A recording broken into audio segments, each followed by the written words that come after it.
Spiritualism के मार्ग पर, इस रूहानियत मार्ग पर सबसे सूक्ष्म माया कौन सी है?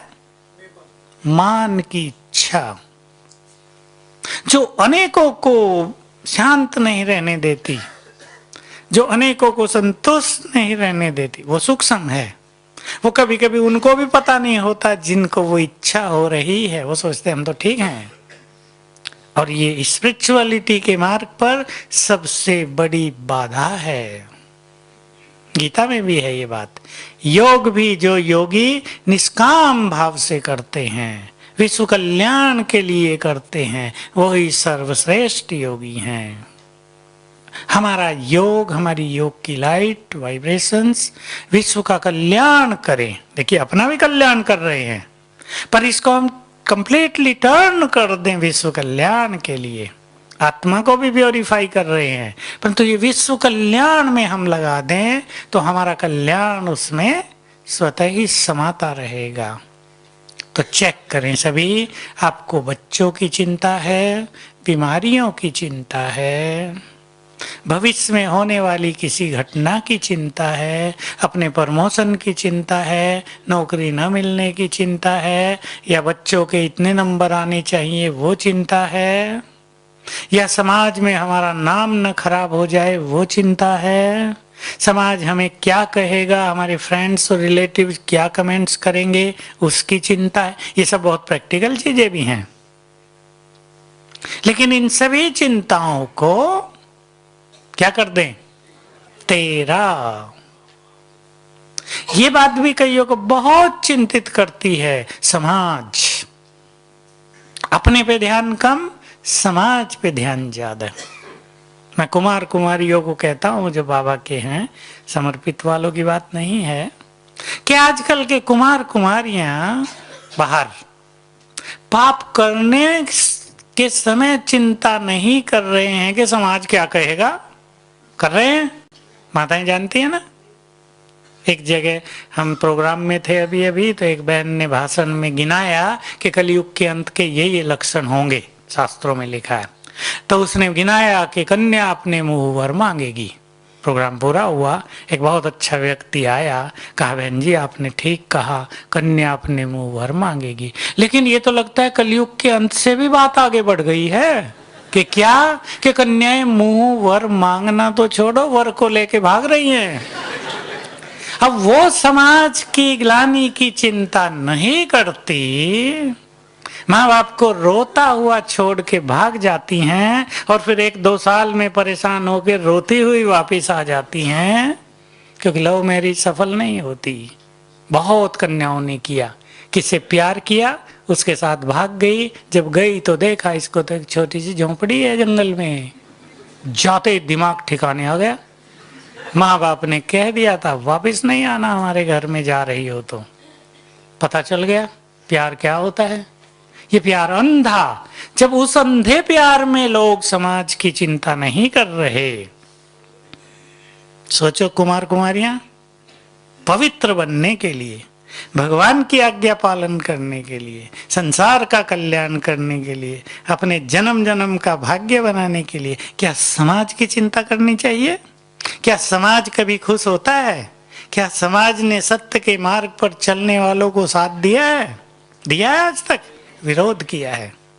इसलिए जब असत्य, झूठे, गंदगी के मार्ग पे चलने वाले किसी की चिंता नहीं कर रहे हैं, तो ईश्वरीय मार्ग पे चलने वाले बेफिक्र बादशाह क्यों नहीं? और किसने कहा हमें तुम बेफिक्र बादशाह बन जाओ? किसने कहा? तो बहुत रहस्यों को समाते हुए ये बात कही गई है ना। बहुत अच्छी बात पे ध्यान देंगे।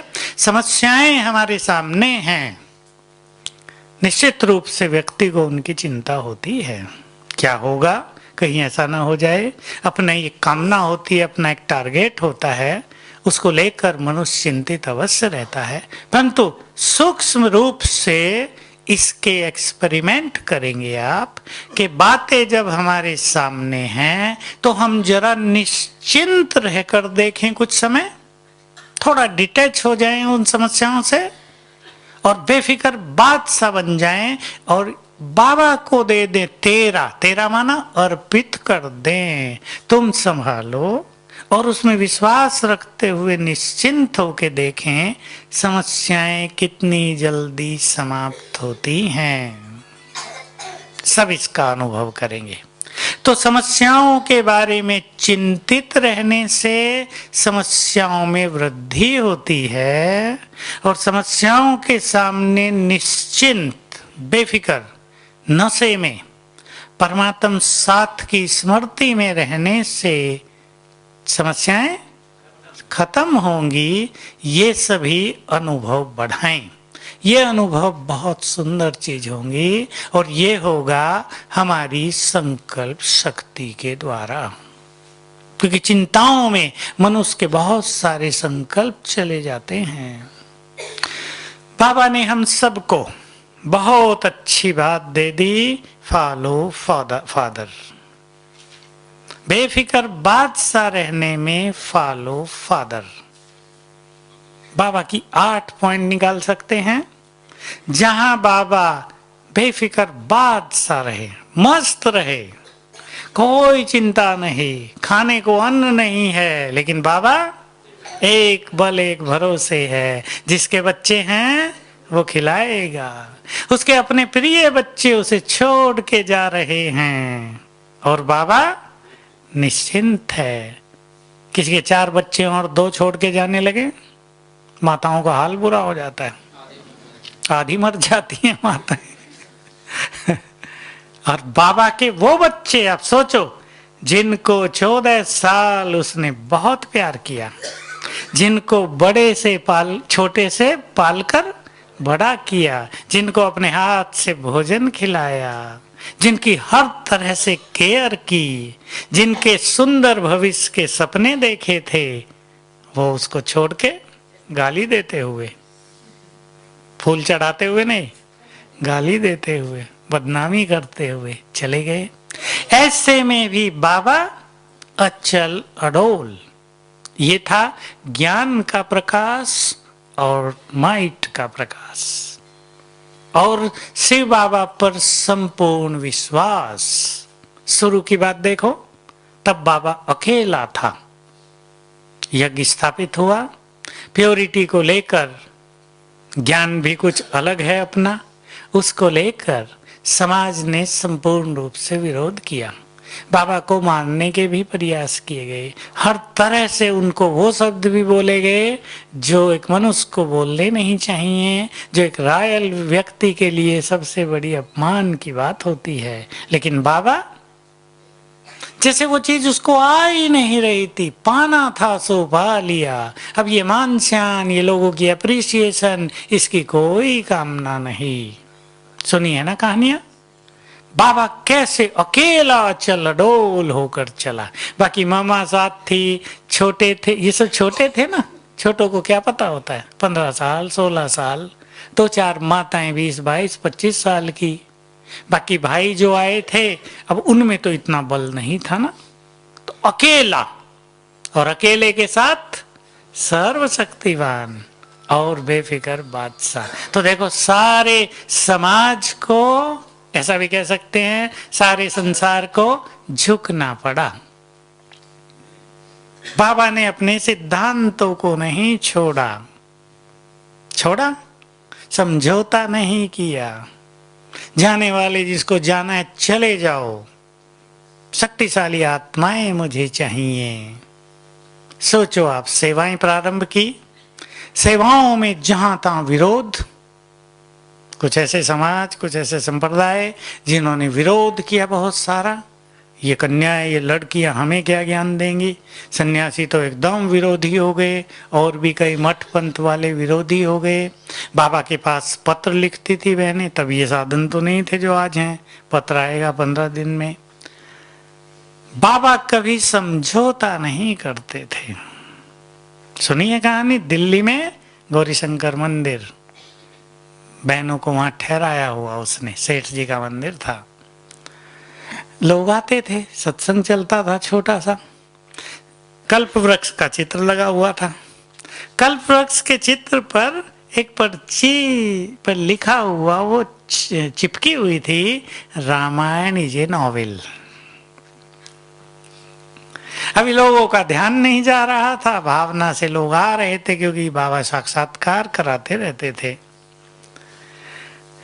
किसी ने देख लिया और मंदिर का जो मालिक था उसे कहा, ये क्या रामायण को नॉवेल लिखा इन्होंने, या तो ये पर्ची हटाओ या ब्रह्मा कुमारियों को हटाओ। बाबा के पास मैसेज आया, क्या कहा होगा बाबा ने? पर्ची नहीं हटेगी, तुम हट जाओ। वो समय जबकि बाबा को सेवा वृद्धि की बहुत आवश्यकता थी, जबकि छोटा छोटा सहयोग भी बड़ी कठिनाई से मिल रहा था, तो भी बाबा बेफिक्र बादशाह जो सिद्धांत हैं वो सिद्धांत हैं। आज लोग हम में से क्या कर लेते हैं, गीता के भगवान को देख के लोग नाराज हो रहे, हटा दो चित्र, अरे ये लोग आएंगे लड़ाई कर देंगे, हटाओ फटाफट। ये अंतर है उस प्रथम पुरुष में और आज के लोगों में। जो सर्वश्रेष्ठ सबसे शक्तिशाली संसार की मोस्ट पावरफुल आत्मा ब्रह्मा, नाम ही जिसका सब प्रसिद्ध है ना, प्रजापिता ब्रह्मा, उसमें और आज के लोगों में ये अंतर है। तो हम सभी बाबा की बहुत चीजों को देखें, कैसे बाबा बेफिक्र बादशाह रहे, और इस चीज पर के कोई हमें सहयोग दे रहा है तो हम अपने सिद्धांतों को बदल दें, ये नहीं। यही एक सशक्त धर्म पिता की पहचान भी होती है। और भी बाबा ने बीमारियों को भी बहुत पास किया, ऐसा नहीं कि बाबा के तन में बीमारियां नहीं आई, ऑपरेशन भी हुए।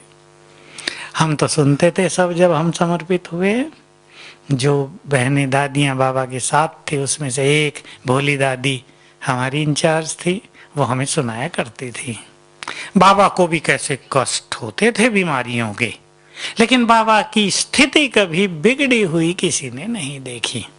तब तो देखो मेडिकल सुविधाएं यज्ञ में तो खैर थी नहीं, भारत में भी नहीं थी।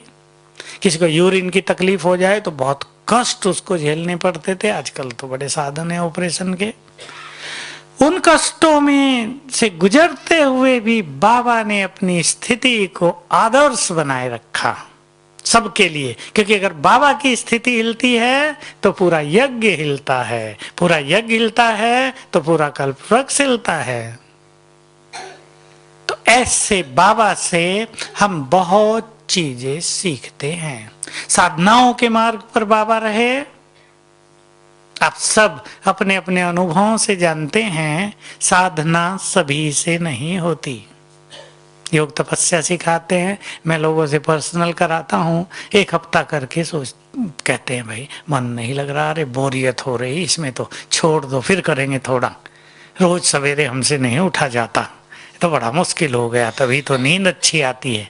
किसी को मन की समस्याएं, किसी को संस्कारों की समस्याएं, किसी में त्याग का अभाव, किसी में वैराग के प्रति लगन की कमी, सभी को योगी नहीं बनने देती। और सर्वप्रथम श्रेष्ठ योगी बने मामा और बाबा। तो इसमें भी उन्होंने, हम समझ सकते हैं, बहुत सुंदर स्थिति, ज्ञान का बहुत बड़ा बल, बाबा का बहुत बड़ा नशा अपने पास रखा है। आप सब जानते हैं बाबा की एक बात, कि बाबा को भविष्य का नशा बहुत ज्यादा था, जो हमें भी अपने जीवन में बढ़ाना है। तो हम सभी अपने अपने मैं और मेरे पर नजर डालेंगे, सब अपने को देखेंगे, केवल क्लास सुनने से काम नहीं हो जाएगा, सब अपने पे नजर डालें और उस चीज को बाबा को अर्पित करें। तेरा, मुझे बहुत सारे भाई बहनें अपना अनुभव सुनाते हैं, हमारा बच्चा ऐसे ऐसे कर रहा था, हम बहुत चिंतित थे, हमारी समझ में नहीं आता था इसको करें क्या आखिर, और जब बाबा को अर्पित कर दिया, अब तुम इसके बाप हो ना, मैं ही थोड़ा ही हूं, तुम भी तो हो, तुम भी इसकी चिंता करोगे ना। बाबा को दिया, थोड़े दिन में बच्चा ठीक हो गया। एक सरदार जी ने सुनाया, उसका बच्चा पढ़े, कहा मैं तो अमेरिका जाऊंगा, भेज दिया पैसा खर्च करके अमेरिका। 6 मास के बाद कहता मेरा यहाँ मन नहीं लगता, मैं वापिस आ रहा हूँ। चलो भाई वापिस आ जाओ।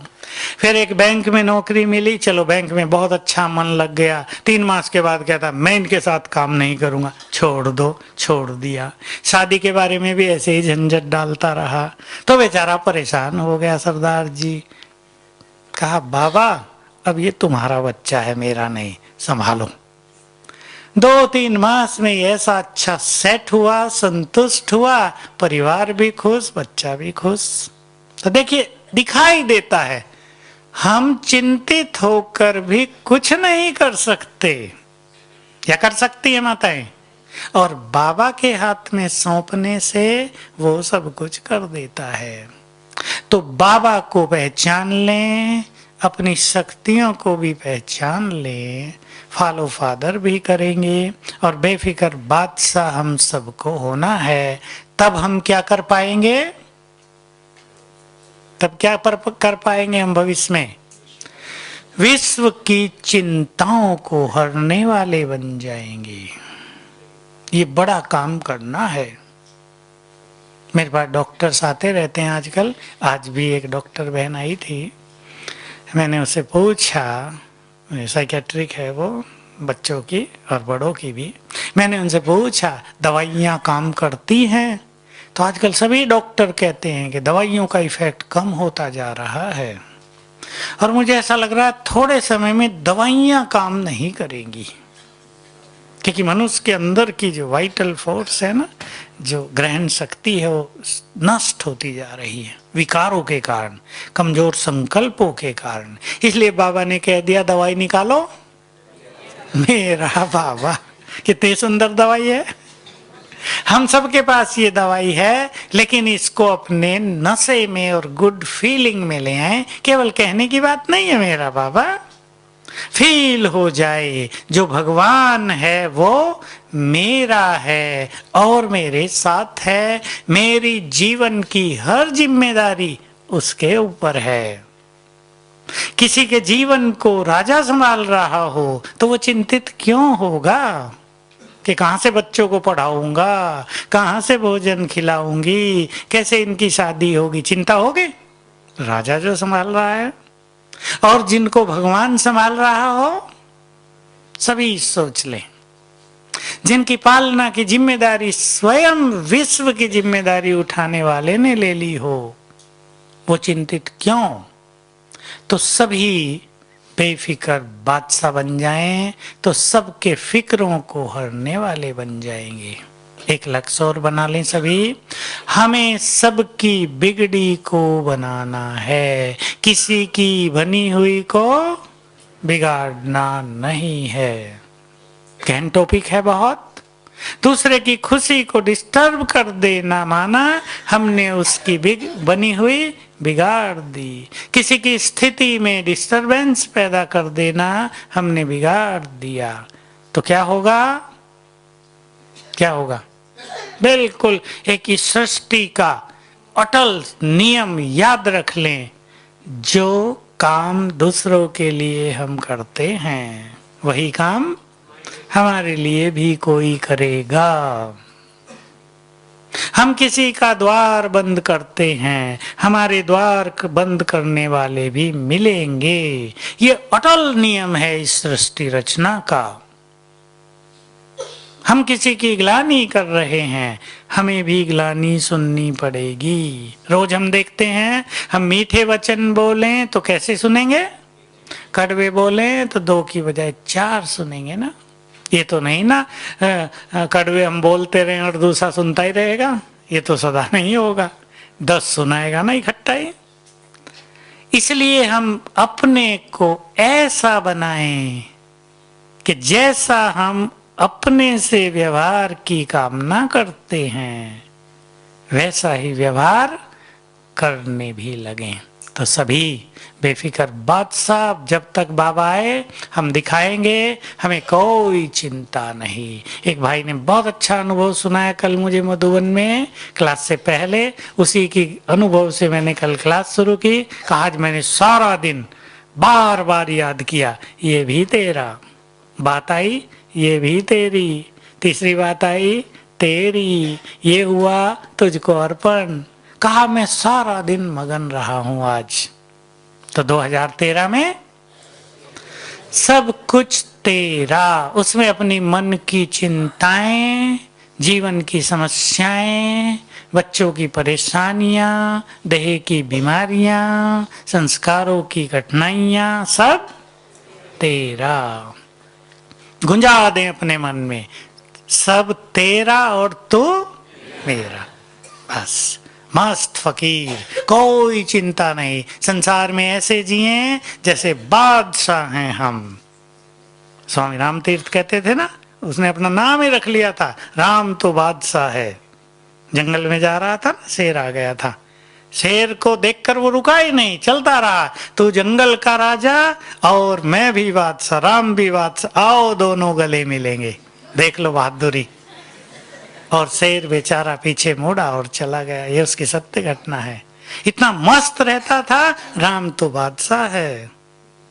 तो राम अगर बादशाह है तो सूर्यवंशी क्या है, क्या है?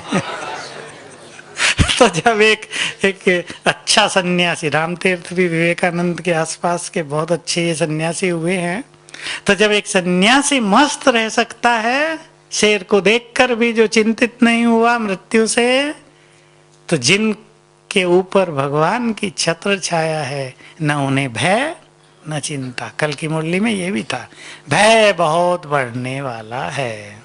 हम स्वयं भी निर्भय बन जाएं, मास्टर महाकाल, मास्टर सर्वशक्तिवान, सिर पर छत्र छाया, मृत्यु का कोई भय नहीं, हम तो मरते ही नहीं। तो सभी बहुत आनंदों में रहेंगे बाबा के आने तक और प्रैक्टिकल अपना स्वरूप दिखाएंगे। ओम शांति।